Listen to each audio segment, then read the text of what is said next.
Alright everyone, we are back with Teddy's historic content list. I'm thinking about a list and what we should do this week, and Fabio Wardley's stunning come from behind 10th round knockout over Justice Hooney made us think, what better to do this week than the greatest comebacks in stunning upsets, or come from behind victories, I should say, in boxing history.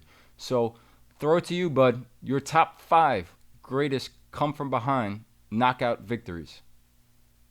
Let's start with two great fighters. These are all world title fights, turns out, but two great fighters. Billy Conn, great light heavyweight champion, and Joe Louis, for me, the greatest heavyweight champ of all time. They're fighting. Billy Conn moves up from light heavyweight. He's fighting a great Joe Louis. He's trying to make history. And in 15-round fight, 13th round, he's well ahead. He can't lose. Yeah, he could lose. The same way Hooney lost. He could lose only if he got knocked out. Legend has it, he's very cocky. One of the great light heavies of all time. A little cocky. His corner said, play it safe, box. Come on, don't mix it with the Brown Bomber. Even though Joe Louis was late in his career, was getting old, they told him, hey, look, it's Joe Louis. One of the greatest punchers, one of the greatest finishers of all time. Box, get the title, be safe. Nah. Billy Conn, legend has it, nah. He says, I'm going and knocking out the old man. Oh, okay. Supposedly, he said at some point in the round, this is all legendary stuff, you never know, but it sounds great. Supposedly, he said, been a long night, huh, Joe? And then Joe got into it. Bop! Left hook, bop, bop. Yep. It has been until now. So, 13th round, Joe Louis pulls it out of the fire, knocks out Billy Conn. Okay, so number 4. Everybody has to remember this one. It was a terrific fight. Two great fighters, two champions. Julio Cesar Chavez, Meldrick Taylor, controversial.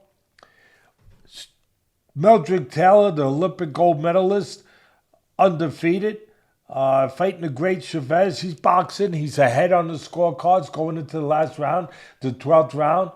Can't lose the fight, except, of course, if he gets caught. And he got, one thing I got to say, though, he was getting lumped up. Chavez is heavy-handed. He was hitting him some shots. He was starting to catch him a little more. He was lumping him up, swelling him up a little bit.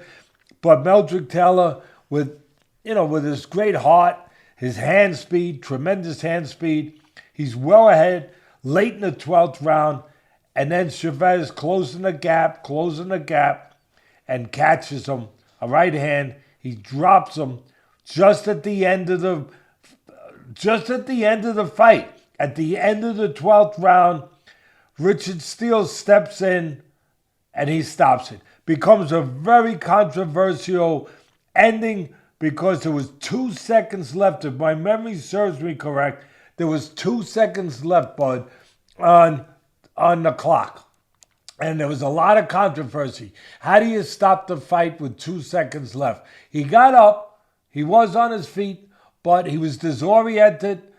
And Richard Steele decides to stop the fight. He said something to Taylor. Taylor didn't respond, I guess, in the proper way, and he stopped the fight with 2 seconds left. You talk about, again, pulling it out of the fire. Man, that was really pulling it out of the fire. Meldrick Taylor gets knocked out by Julio Cesar Chavez. 2 seconds left at the end of it. Yeah, that was a great one. And I remember, correct me if I'm wrong, some people thought that maybe Lou Duva, the great Lou Duva, distracted his fighter standing on the ring apron a few seconds too early. Yeah, he came up like the fight was over. He came up a little early, and Meldrick Taylor seemed to look at him. Lou was a very close friend of mine, so I would never blame him. But he was coming up. He thought that the bell was about to ring, so he was starting to come up. And just after he gave the count, and the referee was still, looking into the eyes of Taylor. Taylor kind of looked away. You're right. He looked away towards Lou, got distracted maybe by him, and that might have been the reason why Richard Steele thought he wasn't right, and he stopped the fight. At the end of the day, controversial, but the great Chavez finally caught up to Meldrick Taylor with seconds left. Dramatic finish. Number 3, Marciano Walcott, their first fight. Marciano, Walcott's the champ. Marciano, down on all scorecards. He got dropped in the first round. He got off the floor. That's the way you win a title, baby. He comes back. He's fighting, but he's fighting a great fighter. A great fighter, a more polished boxer, and a great puncher. Marciano, we understand, great puncher. Walcott was a great puncher too. What a chin. What a chin Marciano had to take the shots he took to be in the 13th round. It's a 15-round fight back in those days. It goes into the 13th round. Walcott's ahead on all scorecards. Again, the same theme.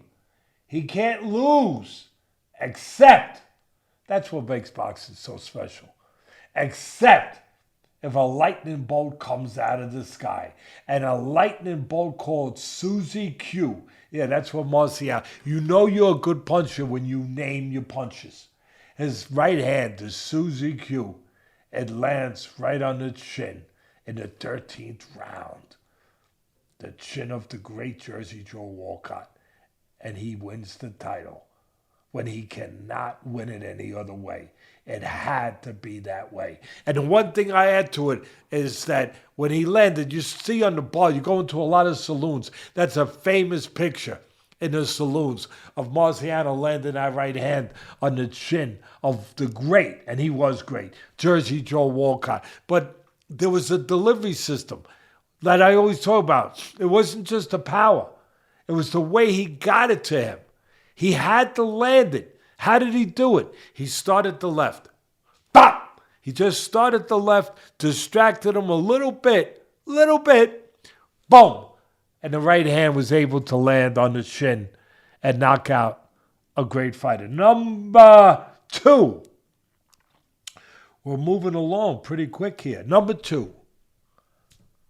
I know what that pause means. The great George Foreman against one of my favorite people, favorite fighters, fighter that I trained, Michael Moorer. Michael Moorer, his first defense of his title against George Foreman, and a title that he won against the great Holyfield. And we're ahead. Moorer's ahead going into the 10th round. He won every round. Every round. And some people, some writers said he won every minute of every round. Whatever, it doesn't matter. The great George Foreman showed his greatness. He showed his greatness at 45 years of age. What a special man. God bless George Foreman. He's up in heaven now. And what did he do? He did the one thing that through the whole training camp, I had finished every training session with Michael talk about. The one thing that he does well is he sets you up. He makes you think, he paws with the jab. He hypnotizes you. He makes you feel comfortable. He just pause. And he makes you feel like you're safe. And he throws like a 3/4. He's so brilliant. Champions are brilliant. They're not just athletic. They're not just fast. They're not just good punchers. They're not just tough. They're brilliant. And what did he do? He threw like a 3/4 jab, and it made you feel like you were safe, like that was a safe range to stand. It wasn't. It wasn't safe. Because if he extended his jab all the way, you would know where the area that you could get hit was. But he made you forget that. He made you think that area was safe. So he made you comfortable. He made you stand there a little bit. And then all of a sudden, behind one of those little jabs, bang. A straight right hand that you never saw. You never saw. And it puts your lights out. Because your mind is not prepared it's just not prepared to take a punch. And then once you get hit blind, You've heard that forever. The ones you get hit that you don't see, they're the ones that knock you out.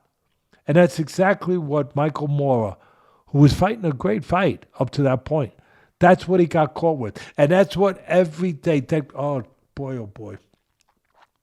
It was rough because every day in training camp for 2 months, at the end of training, I would say, okay, I know Teddy would go over it the whole time. He's going to pull with the left, and then he's going to try to hit me with the right. I know, I got it. I said, well, let's go over it again. But that's the greatness. It's not a shortcoming of Michael's. That was just the greatness of George Foreman. Why he's so special and why he was able to come back after retiring for 10 years, come back, and then eventually win the heavyweight title at 45. So that's number 2. Number 1, wow. You talk about real life. This is a real life Rocky moment. It really is.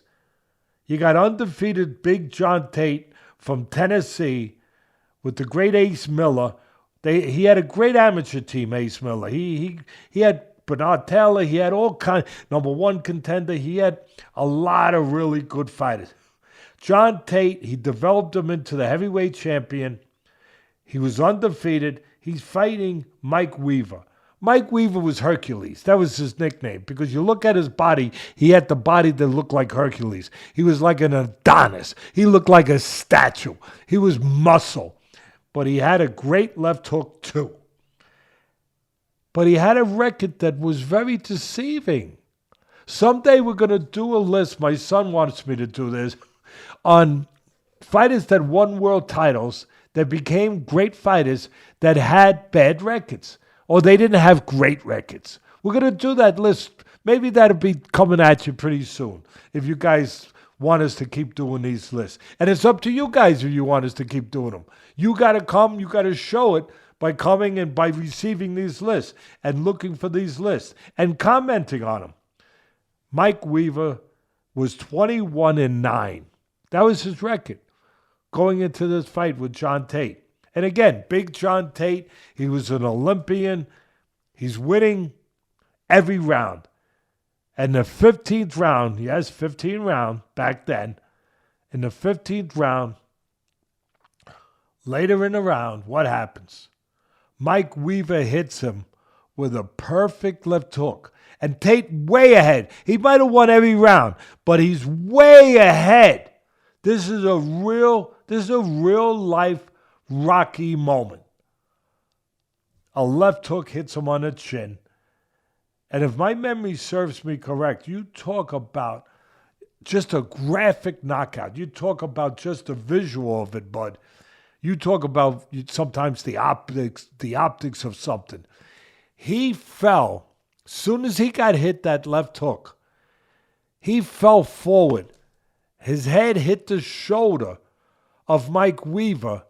And as Mike Weaver moved away, the rest of the body of John Tate fell forward and crashed on the canvas.